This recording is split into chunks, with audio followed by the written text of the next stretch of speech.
अस्सलाम वालेकुम नाज़रीन, मैं मलिक शाह ज़िफ्तारी पर आप देख रहे हैं एसपी न्यूज़ एचडी चैनल।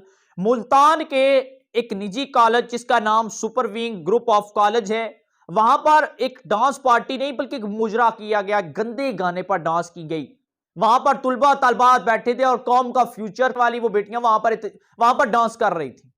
मुझे शर्म के साथ कहना पड़ रहा है कि मैंने इतनी लंबी तहरीर आपको बताई कि मुझे बड़े शर्म के साथ कहना पड़ रहा है कि एक हिजाब उतार कर इन्होंने गंदे गाने पर गंदा डांस किया और भारत के रियासत कटाइन के अंदर वो कौम की बेटी, वो मुसलमान, वो मुसलमान की बेटी कि जिसने हिजाब की खातर उन उन दरिंदों और उन इंतहा पसंद हिंदुओं के सामने खड़े होकर अल्लाह अकबर की सदाएं बुलंद की और ये कहा कि मेरा हिजाब है और मैं पहनूंगी, मुझे उतारने के लिए कोई फोर्स नहीं कर सकता। मैं हिजाब पहनकर आऊंगी और स्कूल के अंदर बैठूंगी, पढ़ूंगी, कामयाब होंगी और मैं किसी सूरत हिजाब नहीं उतारूंगी।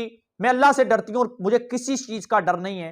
और उसने उन हिंदू इंतहा पसंद इhtजाज के सामने खड़े होकर कहा कि मैं जो है वो क्या नाम है करूंगी, मैं हिजाब पहनूंगी। लेकिन नाज़रीन इकराम, दूसरी जानब मुल्तान के अंदर आपके सामने है वो सूरत हाल, वो वीडियो भी आपने मेरे स्क्रीन पर देख ली होगी, किस तरह बेहयाई का नाच नचाया जा रहा था, बेहयाई फैलाई जा रही थी।